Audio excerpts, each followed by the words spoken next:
정대훈 담임 목사님의 약속의 왕으로 오신 예수님이라는 제목의 말씀. 이사야 9장 6절에서 7절까지 말씀. 이는 한 아기가 우리에게 낳고 한 아들을 우리에게 주신 바 되었는데 그의 어깨에는 정사를 메었고 그의 이름은 기묘자라 모사라 전능하신 하나님오라 영존하시는 아버지라 평강의 왕이라 할 것임이라. 그 정사와 평강의 더함이 무궁하며 또 다윗의 왕좌와 그의 나라에 군림하여 그 나라를 굳게 세우고 지금 이후로 영원히 정의와 공의로 그것을 보존하실 것이라. 만군의 여호와의 열심히 이를 이루시리라. 아멘. 오늘은 대림절 첫 번째 주일을 맞이하고 있습니다. 이 대림절 첫 번째 주일은 교회력으로 말씀을 드리면 한 해의 시작이 되는 매우 뜻깊은 시간이고, 이 대림절 절기를 통해서 우리가 마음속 깊이 묵상하고 생각해야 될 것은 2000년 전에 구원의 왕으로 오신, 우리에게 왕으로 임하신 아기 예수 탄생을 기념하고, 또한 앞으로 장차 오실 만왕의 왕 되신 예수 그리스도를 배망하며 살아가는 우리의 믿음 생활을 되돌아볼 수 있는 복된 절기의 시간이 되시기를 바랍니다. 우리는 이 대림절 절기 기간 동안 왕이 오신다, 왕이 오신다라는 큰 주제의 말씀을 함께 나누기를 원합니다. 그리고 오늘은 첫 번째 시간, 약속의 왕으로 오신 예수님, 약속의 왕으로 오신 예수님이라는 제목으로 말씀을 함께 상고하도록 하겠습니다. 전통적으로 이 대림절 첫 번째 주일의 의미, 그리고 첫 번째 주일을 맞이해서 이 초에 불을 비쳤는데요, 이 촛불의 의미는 무엇이냐? 기다림과 소망입니다. 기다림과 소망. 우리 가운데 구원의 왕으로 오실 예수님을 기다려야 되는 거예요. 우리는 그 예수님을 바라보고 기대하며 기다리는 이 기간들이 꼭 필요하다는 것입니다. 또한 우리가 힘들잖아요. 삶의 어려움의 문제들이 있잖아요. 절망의 문제들이 우리 앞에 도사리고 있잖아요. 그 절망 앞에서 우리는 희망을, 소망을 끝까지 품고 나아가야 된다. 약속의 왕으로, 구원의 왕으로 오신 예수님을 바라보며 희망을 놓치지 마라. 그 희망과 소망을 붙들고 살아가라. 그 의미가 이 촛불 가운데 담겨져 있다라는 것입니다. 며칠 전 뉴스를 보면서 너무 끔찍한 화재 현장을 보게 되었어요. 홍콩에 대화재가 벌어지지 않았습니까? 홍콩이 어떤 도시입니까? 어떤 나라예요? 전 세계에서 가장 유명한 금융도시입니다. 내노라는 은행들, 세계적인 은행들이 다 들어가 있는 금융도시예요. 홍콩 하면 떠오르는 것이 높은 빌딩들, 그것이 빼곡하게 자리한 그 홍콩의 모습을 볼 수가 있는데, 너무 어이없는 실수로, 너무 사소한 실수로 32층짜리 고층 아파트 7개 동에서 일제히 화재가 벌어지게 되었죠. 그래서 수많은 사람들이 피해를 당하는 안타까운 뉴스를 접하게 되었습니다. 그 현장을 영상으로 보면서 시뻘건 불기둥이요, 그 7개의 건물을 다 삼키고 있는 거예요. 그 빼곡한 연기가 그 건물 전체를 다 뒤덮고 있었습니다. 그 모습을 보면서 저 모습이 바로 우리 현재를 살아가고 있는 우리들의 모습과도 비슷하다라는 생각을 하게 되었어요. 세상이라는 그 불구덩이 속에서 우리가 살아가고 있지 않습니까? 앞이 도무지 보이지 않는 시커먼 연기로 우리는 하루하루를 불안한 마음으로 살아가는 순간들이 있다라는 것입니다. 영국의 기독교 사상가였던 G.K. 체스터턴이라는 사람은요, 이 기독교는 세상에 미쳐 날뛰는 모습을 바로잡을 수 있는 유일한 상식이다라는 이야기를 했어요. 세상이 혼탁하고 세상이 막 무너지고 있는 이 현실 속에서 유일하게 세상을 바로잡을 수 있는 상식과 방법이 뭐냐? 기독교다. 그러면서 이어서 이렇게 이야기를 했습니다. 상황이 희망적일 때 갖는 희망은 아첨에 불과하며 모든 것이 절망적일 때 비로소 희망은 힘을 발휘하기 시작한다. 지금 우리에게는 희망의 소식이 필요할 때라는 거예요. 왜냐하면 절망이니까, 고통이니까, 시꺼먼 불기둥과 또한 안개, 그 연기 가운데 우리가 갇혀서 살아가고 있는 이 현실 앞에서 지금이야말로 희망의 소식이 필요하고 희망의 메시지가 우리 가운데는 필요한 시대이다. 그리하여 이 대림절 절기를 맞이하여 우리에게 구원의 왕으로 오시고 약속의 왕으로 오신 예수님을 통해서 우리는 희망의 소식을 듣기를 원한다는 거예요. 희망의 메시지를 우리는 듣기를 원한다는 거예요. 저와 여러분이 그 예수님을 기억하며 오늘 말씀을 통해서 우리에게 들려주시는 희망의 소식과 희망의 메시지로 힘을 내어 절망 가운데서도 희망과 소망을 잃지 않고 살아갈 수 있는 복된 삶이 되시기를 주님의 이름으로 축복합니다. 오늘 본문 이사야 9장 말씀은요, 평범한 사람들에게 들려주시는 말씀이 아니에요. 극심한 절망 가운데 살아가고 있는 사람들에게 들려주시는 희망의 메시지라는 것입니다. 그저 편안한 궁정에서 안락한 삶을 살아가고 있는 사람들에게 들려주는 하나님의 말씀이 아니라 전쟁의 공포 속에서 내일이 보이지 않은 절망 가운데에서 하루하루 버티며 살아가고 있는 사람들, 흑암 속에 살고 있는 백성들에게 주시는 하나님의 약속의 말씀이라는 것입니다. 그 하나님의 약속의 말씀이 우리에게는 희망의 소식이요 희망의 메시지가 된다는 것이에요. 오늘 이사야 9장 1절 말씀은 이렇게 시작하고 있습니다. 전에 고통받던 자들에게는 흑암이 없으리로다. 이 말씀을 표준 세번역 성경에서는 이렇게 말씀하고 있습니다. 어둠 속에서 고통받던 백성에게서 어둠이 거칠 날이 온다.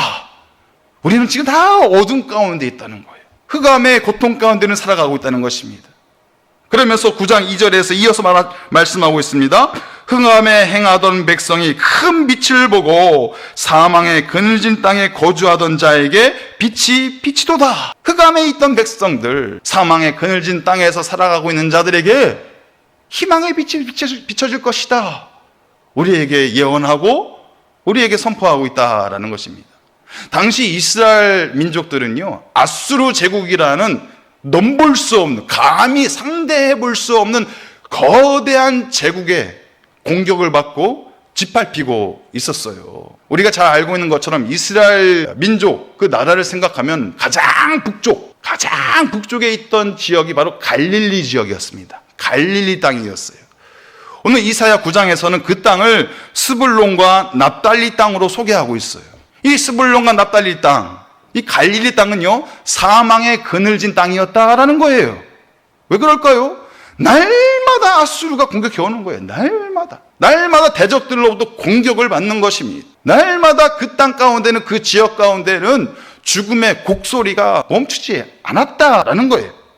고고학자들이 이 지역을 조사를 했어요. 그래서 여러 유물들을 발견했는데 그 여러 유물들을 통해서 알게 된 것은 그 지역을 공격해왔던 그 아수르 군인들이 얼마나 잔인하고 얼마나 잔혹한지를 알게 되었다는 거예요. 그 아수르 군사가 지나가는 그 길목에서 만나는 일반 사람들, 그 지역에 살고 있었던 일반 주민들, 무참하게 고문하고 무참하게 살해해버렸다는 거예요. 남겨진 사람들은 가만두는 것이 아니라 다 포로로 끌고 가버렸다라는 것입니다.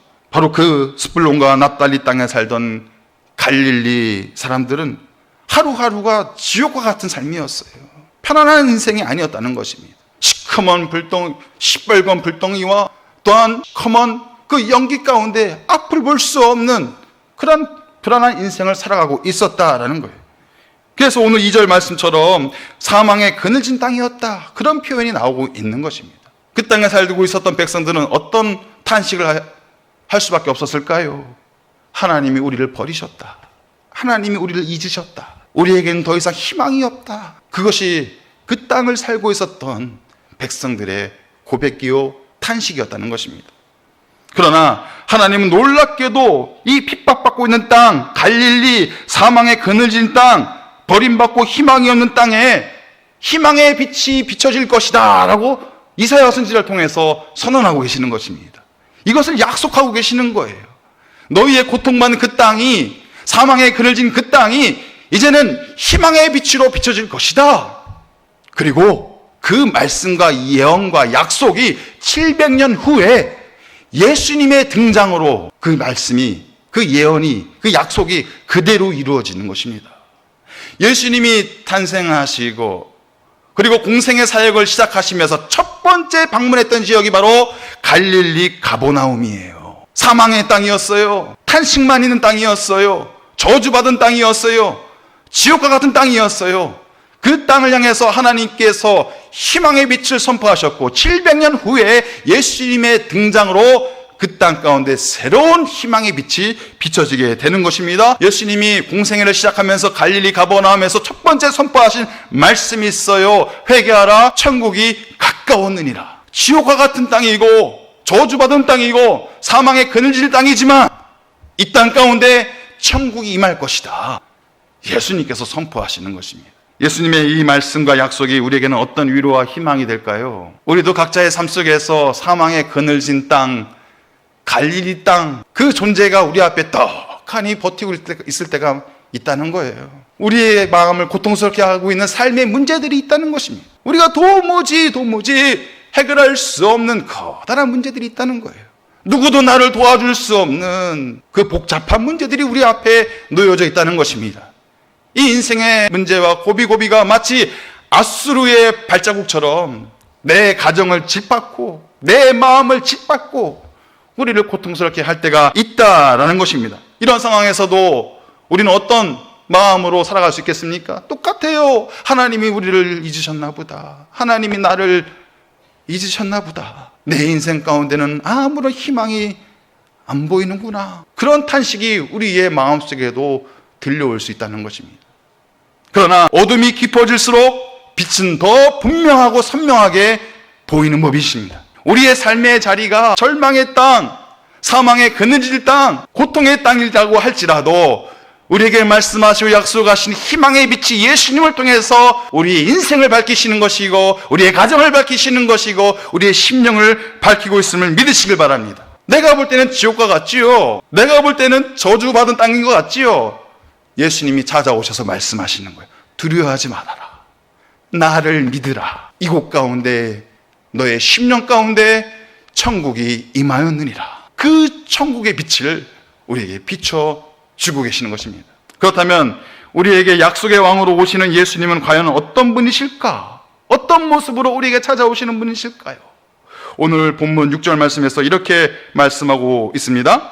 이는 한 아기가 우리에게 낳고 한 아들을 우리에게 주신 바 되었는데, 사람들은요 누군가로부터 존재감을 인정받고 또 그 이름을 인정받기를 원해요.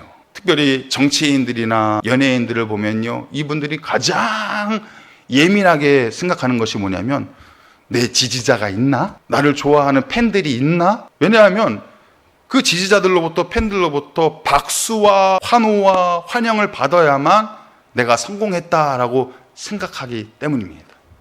그러나 만왕의 왕으로 오시고 구원의 왕으로 오신 예수님은요 요란하고 떠들썩하게 오지 않으셨어요. 사람들한테 환영받고 박수받고 하기 위해서 오시지 않았어요. 어떤 모습으로 오셨습니까? 작고 연약한 한 아기의 모습으로 우리에게 오신다. 그 아기의 모습으로 우리에게 오실 것이다. 이사야 선지자가 그렇게 예언하고 말하고 있는 것입니다. 그런데 문제는 한 아기로 오는 것도 쉽게 납득이 안 되는데 어떤 모습으로 오시냐? 처녀가 그 아기를 잉태할 것이다. 이렇게 예언하고 있는 거예요. 이사야 7장 14절 말씀입니다. 그러므로 주께서 친히 징조를 너희에게 주실 것이라. 보라, 처녀가 잉태하여 아들을 낳을 것이요 그의 이름을 임마누엘이라 하리라. 여러분, 우리에게 구원의 왕으로 오신, 약속의 왕으로 오신 예수님께서 한 아기의 모습으로 오신 것을 믿으십니까? 그 한 아기를 처녀가 잉태하여 낳았음을 믿으십니까? 대단한 믿음이신 거예요. 대단한 믿음이신 거예요. 만왕의 왕인데, 온 우주의 왕인데 그 왕이 한 아기, 작은 갓난아기의 모습으로 오셨다는 것을 믿는 것은 대단한 믿음입니다.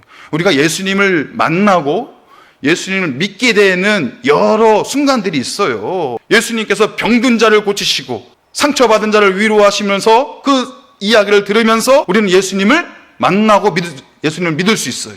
예수님께서 죽은 자를 살리시고 나사로를 살리시는 이야기를 읽으면서 우리는 예수님을 만나고 예수님을 믿을 수도 있어요. 예수님께서 바다를 걸으시고 바람과 풍랑을 잔잔케 하시는 그 이야기를 보면서 우리 예수님을 만나고 예수님을 믿을 수 있어요. 예수님께서 오병이어의 기적을 일으킨 그 순간을 통해서 우리는 예수님을 만나고 예수님을 믿을 수 있습니다. 그런데 그 모든 순간보다 가장 중요한 예수님을 만나는 순간, 가장 중요한 우리의 믿음의 고백이 있어야 될 순간이 어떤 순간이냐? 그 예수님께서 한 아기의 몸으로 오셨다는 거예요. 그 한 아기를 처녀가 잉태하여 낳으셨다는 거예요. 여러분, 그 고백이, 그 믿음이 우리에게 있어서 가장 중요한 믿음의 시작이 되는 것입니다. 왜냐하면 이 자유주의에 물들어버린 서구 교회에서는요, 예수님께서 처녀의 몸에서 잉태되어 한 아기로 오셨대요라고 이야기를 하면요, 정신병자 취급을 받아요. 오늘날 그게 무슨 말이야? 그게 무슨 납득이 돼? 이해가 돼? 그거는 있을 수 없는 일이야. 의심을 하게 되는 거예요. 오늘날 교회의 세속화가 이 정도까지 흘러가고 있다는 것입니다. 우리가 예수님께서 한 아기로 오셨고 처녀의 몸에서 잉태하셨다는 것을 믿지 못하면요, 그 뒤에 펼쳐지는 예수님의 모든 이야기는 우리가 믿을 수가 없는 거예요. 믿을 수가 없는 거예요. 우리가 예수님께서 작은 한 아기의 모습으로 처녀의 몸에서 잉태하여 우리 가운데 오셨다는 것을 믿어야만 예수님의 말씀이 믿어지는 것이고, 예수님의 능력이 믿어지는 것이고, 예수님의 기적이 믿어질 수 있는 것입니다. 마찬가지예요. 태초에 하나님이 천지를 창조하시니라. 이 말씀이 믿어져야 되는 거예요. 이 말씀이 믿어져야만 그 뒤에 말씀하시는 하나님의 역사와 하나님의 말씀이 믿어질 수 있는 거예요. 우리에게 찾아오신 예수님은 한 아기로, 그 작고 연약한 아기의 모습으로 오신 분이고 처녀의 몸으로 잉태하신 분이심을 믿고 나아갈 수 있는 우리의 믿음이 되시기를 간절히 축복합니다. 그런데 그 작은 아기로 나오신 예수님, 작고 연약한 아기의 모습으로 나오신 이 예수님이 우리에게 어떤 언약의 말씀하실까요? 어떤 약속의 왕으로 오시는 것일까요?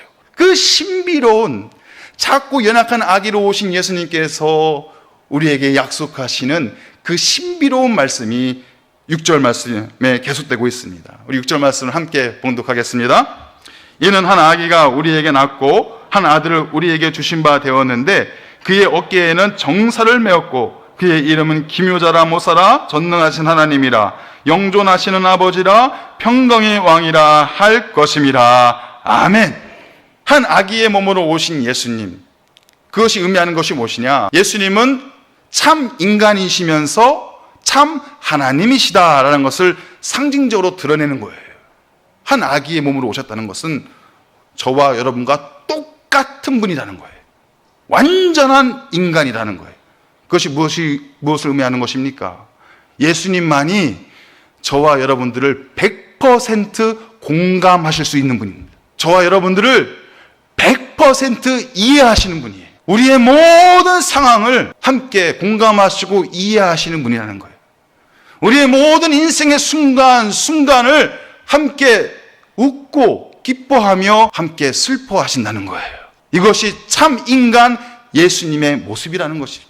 그리고 그 예수님은 완전한 하나님이세요. 완전한 주님이세요. 그 작고 연약한 한 아기의 어깨 위에 뭐가 있다고 그랬어요? 정사를 메었다. 이것이 뭐냐면 권세가 있다는 거예요. 그 권세가 어떤 권세냐? 온 우주 만물을 다스리는 권세다. 하나님이시라는 거예요. 그것을 우리에게 말씀하고 있는 것입니다. 온 우주를 다스리시는 하나님, 그분이 한 아기의 몸을 입고 이 땅 가운데 약속의 왕으로 오셨다. 그렇다면 어깨에 정사와 권세가 있어서 온 우주 만물을 다스리시는 그 주님께서 약속의 왕으로 우리에게 어떤 모습으로 나오시는 것일까? 우리에게 무엇을 약속하는 것일까? 저와 여러분의 인생 가운데 무엇을 지금 이 시간 찾아오셔서 약속하고 계시는 것일까? 첫 번째는요, 예수님의 이름을 기묘자라 모사라 말씀하고 있습니다. 기묘자라 모사라. 기묘자라는 그 단어의 뜻은 상상할 수 없는 신비롭고 초월적인 능력, 우리가 절대로 계산할 수 없고 상상할 수 없는 그분만이 가지고 계시는 능력, 그것을 기묘자라 표현해요. 또 모사라는 단어는요, 완전한 상담자, 완전한 조언자라는 뜻을 갖고 있습니다. 그러니까 예수님이 우리의 기묘자라 모사라라는 의미가 무엇입니까? 우리가 상상할 수 없는 능력을 가지시고 우리를 위하여 조언해 주시고 인도해 주시고 상담해 주시는 분이다라는 것입니다. 삶에 어려운 문제가 있을 때 누구를 찾아가고 계십니까? 고민이 있을 때, 염려가 있을 때, 내가 어찌할 수 없는 그 상황에서 여러분들은 누구를 찾아가서 누구를 의지하고 누구에게 물어보고 계십니까? 초월적인 우리가 상상할 수 없는 능력을 가지신 완전한 상담자, 조언자 되시는 약속의 왕 예수 그리스도에게로 나아갈 수 있기를 간절히 바랍니다. 길이 보이지 않을 때가 있잖아요. 이것이 좋을지 저것이 좋을지 분별이 되지 않을 때가 있잖아요. 그 고민과 염려가 있는 순간에 내가 홀로 씨름하고 있는 것이 아니라 다른 누군가를 찾아가는 것이 아니라 우리가 생각할 수 없는 초월적인 능력을 가지신 나의 완전한 상담자, 조언자 되시는 기묘자, 모사가 되시는 예수님 앞으로 나아갈 수 있는 우리 모두가 되시길 바랍니다. 물어보시면 100% 말씀하십니다. 안 물어보니까 답이 안 들리는 거지, 물어보시면 우리의 완전한 상담자, 조언자가 되시는 예수님께서 100% 말씀하십니다. 그것이 우리에게 주시는 약속이에요. 예수님께로 나아가서 물어보시고 또 예수님께 나아가서 의지하시면 예수님께서 우리에게 필요한 해답을 들려주실 줄 믿습니다. 우리에게 필요한 지혜를 부어주실 줄 믿습니다. 두 번째는 예수님의 이름은 전능하신 하나님입니다 라고 말씀하고 있어요. 이 전능하신 하나님의 히브리어 원어는 엘 기보르라는 단어입니다. 엘 기보르, 이 단어의 뜻은 싸움에 능한 용사라는 뜻이에요. 한 아기로 오신 예수님께서요, 전능하신 하나님이라 싸움에 능한 용사라 라고 고백하고 있는 것입니다. 여러분, 그런데 곰곰이 생각해 보세요. 온 우주 만물을 다스리시는 만왕의 왕이십니다. 그 만왕의 왕께서 누구랑 싸운다는 거예요? 싸울 필요가 없어요. 싸울 대상이 없어요. 누구도 만왕의 왕, 온 우주 만물의 왕이신, 다스리시는 권세가 있으신 주님 앞에 대적할 자가 아무도 없어요. 그런데 약속의 왕으로 오신 예수님께서 우리를 위해서 싸움에 능한 용사가 되어주셔서 그 모든 싸움을 대신 감당하겠노라 우리에게 약속하고 계시는 거예요. 우리의 싸움을 대신 감당하겠노라 말씀하고 있다는 것입니다.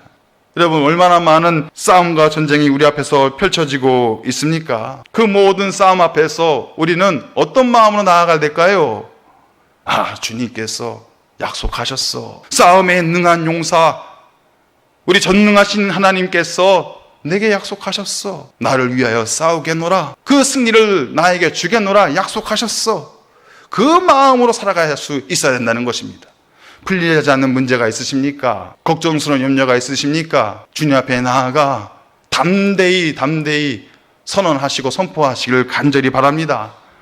나를 괴롭게 하는 이 악한 마귀야, 나를 고통스럽게 하고 있는 이 더러운 질병아, 나사렛 예수 그리스도의 이름으로 명하노니 당장 떠나갈지어다, 사라질지어다 선언하시고 선포하시길 바랍니다.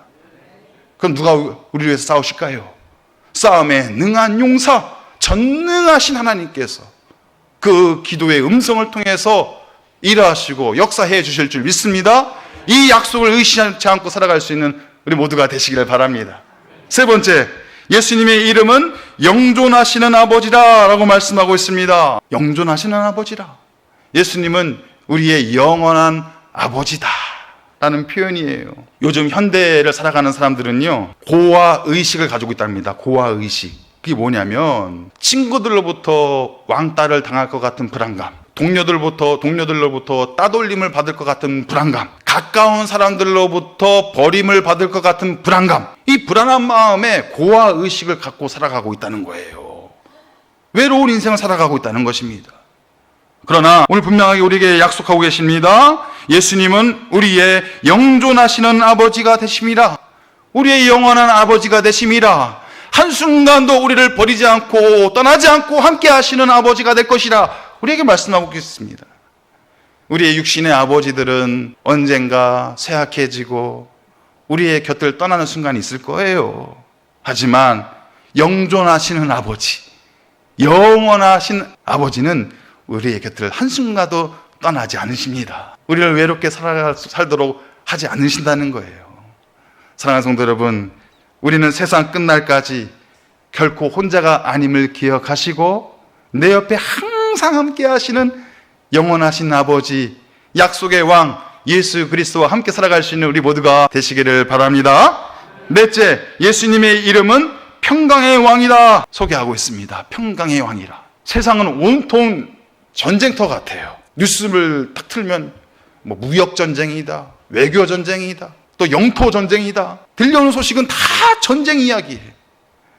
또 우리 개인의 삶을 보더라도 전쟁이 끊이지 않고 일어나고 있는 것 같아요. 부부 전쟁을 안 하시는군요. 늘 부부 간에 전쟁이 일어나고 있어요. 부모와 자식 간에 전쟁이 일어나고 있어요. 우리 자녀들은 입시 전쟁을 끝난 것 같은데 이제는 입사 전쟁, 또 결혼 전쟁, 늘 전쟁의 연속이고 그러다 보니까 늘 마음이 불안함이 있는 거예요. 걱정이 있는 거예요. 염려가 있는 거예요. 평강이 없는 거예요. 그런데 우리를 향해서 예수님께서 찾아오십니다. 내가 평강의 왕이라. 내 안에 예수님으로 인한 평강의 은혜가 가득하면요, 나와 하나님과의 관계가 회복이 돼요. 내 안에 예수님으로 인해서 평강의 은혜가 가득하면 미워하던 사람들과의 관계가 회복이 돼요. 막혀있던 내 삶을 가로막고 있던 모든 장애물들, 그 담벼락 같은 장애물들이 다 허물어지고 사라지게 됩니다. 그게 바로 평강의 힘이에요. 평강의 사람은 그 모든 문제를 극복하고 이겨낼 수 있다라는 것입니다. 폭풍우가 아무리 몰아쳐도요, 태풍이 몰아치고 폭풍우가 아무리 몰아쳐도 그 둥지 안에 있는 어미새 품에 있는 새끼새는요, 아무 걱정이 없어요. 그 품 안에서 즐겁게 노래를 부르고 있을 거예요. 우리도 마찬가지예요. 흑암의 아래에서 살아가고 있고 사망의 그늘진 땅에서 살아가고 있는 우리의 삶의 모습이 너무너무 고통스러워도요, 주의 전에 나와서 주님의 품 안에 탁 거하게 되면 우리의 마음 가운데 평안이 찾아오는 거예요. 근심이 떠나게 되는 거예요. 함께 기뻐하며 즐겁게 노래 부를 수 있는 우리의 삶이 될 줄 믿습니다. 사랑하는 성도 여러분, 이것을 우리에게 약속해 주시는 거예요. 예수님의 이름으로 이것을 우리에게 약속해 주시고, 이것을 주시기 위해요, 예수님은 우리에게 약속의 왕으로 오셨음을 믿으시길 바랍니다. 이 시간 화면을 보면서 그 약속을 우리의 마음 가운데 새기기를 원해요. 김효자 모사 시작. 우리의 앞길이 보이지 않을 때 예수님은 완전한 길을 보여주십니다. 전능하신 하나님, 모든 인생의 전쟁에서 예수님은 우리를 위하여 싸우시고 승리하십니다. 영존하시는 하나님, 영원한 아버지이신 예수님은 우리와 영원토록 함께 하십니다. 평강의 왕 예수님은 어떤 상황에서도 우리를 평안하게 품어주시고 안전하게 지켜주십니다. 할렐루야. 이것이 약속의 왕으로 오신 주님께서 우리에게 주시는 약속의 말씀이라는 거예요. 이것을 하는데 깊게 새기고 대림절 첫 주를 보낼 수 있는 우리 모두가 되시길 바랍니다. 그런데 더 중요한 것이 있어요. 하나님께서 우리에게 들려주신 이 약속을 누가 이루며 살아갈 수 있을까요? 누가 이루실까요? 이 약속을. 우리가 이 약속을 만들고 이루고 성취할 수 있을까요? 그렇지 않아요. 우리에겐 그런 힘이 없잖아요. 우리에겐 그런 자격이 없잖아요. 능력이 없잖아요. 또 삶의 자리로 가면 염려하게 되고 걱정하게 되고 두려워하게 되고 그 사망의 그늘진 땅 안에서 우리는 늘 불안하게 살 수밖에 없잖아요. 그런데 그 약속을 이루시는 분이 있다는 거예요. 오늘 본문 마지막 7절 말씀에서 이렇게 말씀합니다. 만군의 여호와의 열심히 이를 이루시리라. 할렐루야. 하나님께서 우리에게 주신 약속, 하나님께서 이루어 주십니다. 하나님의 열심으로, 하나님의 손길로 우리의 삶의 자리에서 그 약속이 그대로 펼쳐질 수 있도록 하나님께서 열심으로 이를 이루시리라. 하나님의 약속을, 또 약속의 왕으로 오신 예수님의 그 음성을 마음 가운데 새기시고 한 주간도 믿음 가운데 살아갈 수 있는 우리 모두가 되시기를 주님의 이름으로 축복합니다.